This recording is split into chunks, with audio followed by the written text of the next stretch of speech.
नमस्ते श्रोता दर्शकबिन, आज म तपाईँहरूलाई एउटा छुट्टै नयाँ भिडियो लिएर आएको छु।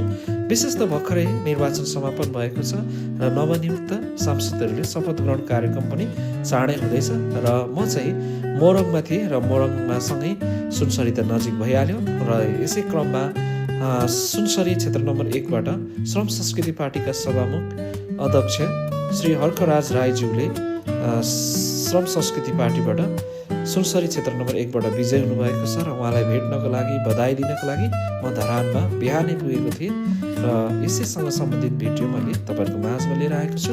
हामीलाई अन्तिमसम्म हेरेर साथ दिनुहोला र भिडियो मन परेमा लाइक शेयर सब्सक्राइब गर्नु चाहिँ नबिर्सिदिनु होला है त।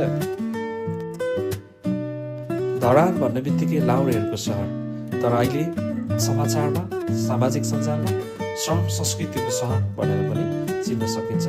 त्यसको बीजारोपण गर्नुहुने सुरुवात गर्नुहुने धरानका मेयर हालका श्रम संस्कृति पार्टीका अध्यक्ष हर्कराज राईज्यू र अहिले माननीय सांसद हुनुभएको छ र संयोग भनौँ के भनौँ, यही समय म काठमाडौँबाट गाउँमा चुनावको लागि गएको थिएँ र उहाँलाई भेट्ने धेरै मनभित्रदेखि उत्सुकता थियो र यसै सुनसरी जिल्लाबाट उहाँले क्षेत्र नम्बर 1 बाट विजय हुनुभयो र यही मौका पारी मैले भेट्ने। अहिले म बिहानै 8 बजेको छ, धरानमा अहिले म छु।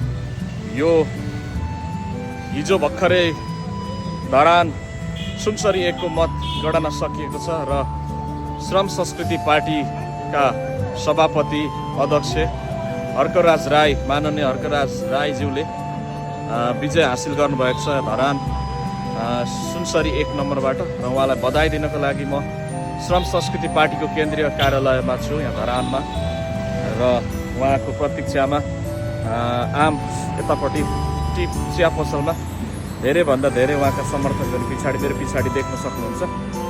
उहाँको प्रतीक्षामा बसिरहनु भएको छ। केही समय पछि उहाँ आउने खबर आएको छ र म अहिले यहाँ उहाँको प्रतीक्षामा उहाँलाई बधाई दिनको लागि श्रम संस्कृति पार्टीको कार्यालयमा छु। उहाँलाई बधाई दिन म एकदमै क्युरियोसिटी उत्सुक भएको छु र धेरैभन्दा धेरै मतले धरानका जनताहरूले उहाँलाई चुन्नु भएको छ। यसपालिको प्रतिनिधि सभाको सांसदको रूपमा धरानबाट प्रतिनिधित्व गर्दै हुनुहुन्छ र उहाँले सिङ्गो देशकै प्रतिनिधित्व गर्नुहुन्छ मलाई भन्ने लागिरहेको छ। निर्वाचन भएको 3 दिनपछि मात्रै धरान सुनसरी क्षेत्र नम्बर 1 को मतगणना सुरु भएको थियो र उहाँको नतिजा 3 दिनपछि आइसकेको थियो र म पनि बिहानै धरानमा पुगेको थिएँ र उहाँको पार्टी कार्यालय श्रम संस्कृति पार्टी कार्यालयको अगाडि धेरैभन्दा धेरै जिल्लाहरूबाट ताप्लेजुङ, पाँचथर, फिदिमदेखि लिएर खोटाङ, भोजपुरतिरबाट उहाँका समर्थक, उहाँका सदस्यहरू, श्रम संस्कृति पार्टीका सदस्यहरू उहाँलाई बधाई विजयको खुसी आशमा हामी लड्डु खाँदैछौँ धरानमा। यो अवसर मिल्यो काठमाडौँबाट आएर पनि मलाई दिनुपर्ने हो। विशेष श्रम संस्कृति पार्टीका अध्यक्ष हर्कराज राईज्यू कहाँबाट आउनुभयो? तल्ला देउराली, देउरेलबाट तल्ला देउराली, दुईटा चौकी पुग्नु र अन्धेरी पुग्नु। बिहान आइपुग्नु भयो? बिहान 6 बजी नै। 6 बजी नै। जय माटो। जय माटो। हजुरको शुभ नाम भनिदिनु भयो? मेरो जय प्रसाद लिम्बू, सिक्किम। कति खुसी हुनुहुन्छ? है कति खुसी हुनुहुन्छ विजयमा? श्रम संस्कृति पार्टीका अध्यक्ष हर्कराज राईज्यूको विजय खुसियालीमा एकदमै वृद्ध बुवा पनि खुसीको साथ बिहानै 6 बजे नै श्रम संस्कृति पार्टी धरानमा उहाँ तल्लो देउरालीबाट आइपुग्नु भएको थियो। उहाँ एकदमै खुसी, एक्साइटेड, उत्साहजनक देखिनु भएको छ। अर्को सँगसँगै अब यो देशको राष्ट्रियता अहिले पनि सङ्कटमा छ, जोखिममा छ। भोलि के हुन्छ अझै थाहा छैन होइन। यसको विरुद्ध सदनमा सबैभन्दा सशक्त ढङ्गले उहाँले लड्नुहुनेछ भन्ने मेरो विश्वास हो होइन।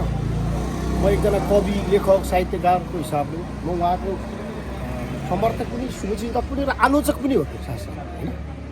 हामी त्यो सधैँभरि सत्ताको प्रतिपक्षमा रहेर जनताको आवाजहरूलाई लेख्ने, बोल्ने कवि, लेखकहरू, साहित्यकारहरू नपढे देशव्यापी जित्यो। त्यो चाहिँ खासमा सङ्गठित मत पनि होइन, वैचारिक मत पनि होइन। त्यो भनेको चाहिँ विशुद्ध के छ भन्दाखेरि पुरानो पार्टीहरूसँगको वितृष्णा, फ्रस्ट्रेसनको मत हो एउटा। अर्को भनेको चाहिँ तपाईँको जुन पुस्ताको चाहिँ रोल मोडल हो संस्कृति पार्टीले अहिले जति मत प्राप्त गरिराखेको छ त्यो चाहिँ के छ भन्दाखेरि त्यो चाहिँ सङ्घर्ष र त्यो देश बनाउनुपर्छ निर्माण गर्नुपर्छ भन्ने हिसाबको मत होइन। त्यस कारणले मलाई के जनताको जनमत र त्यो मनोविज्ञान चाहिँ फरक छ। अनि यो मनोविज्ञान भनेको चाहिँ नेपाली माटोको मनोविज्ञान हो, अर्ग्यानिक मनोविज्ञान हो, देश निर्माण गर्ने मनोविज्ञान हो, देश जोगाउने मनोविज्ञान हो, देशको राष्ट्रियतालाई सबल बनाउने मनोविज्ञान हो भने उताको मनोविज्ञान भनेको चाहिँ त्यो वितृष्णाबाट जन्मेको एउटा मत। हजुर बोल्दै गर्दा एउटा प्रश्न, हजुर अहिले 62-63 जनआन्दोलनपछि नेपालको व्यवस्था फेरिएको छ, तर नेपाली जनताहरूको अवस्था उस्तै छ। श्रम संस्कृति पार्टीले के गर्न सक्छ यस विषयमा केही तपाईँलाई केही छ जानकारी? के गर्न सक्छ भने के गर्नुपर्छ भन्ने मत मेरो।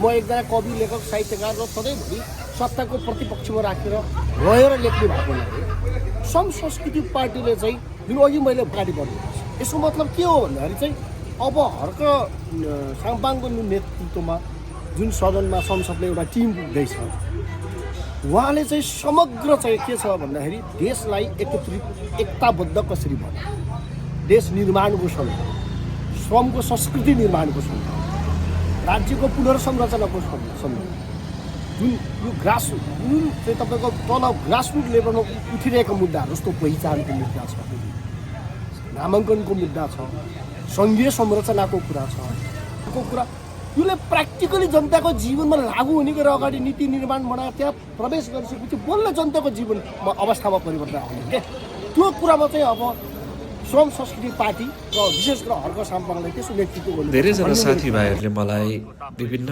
पार्टीको आबद्ध सदस्य भनेर देखाउने चेष्टा गर्दछन्, तर म चाहिँ एकदमै स्वतन्त्र व्यक्ति हुँ र यो रिपोर्टिङ मैले यो कारणले पनि बनाएको छु।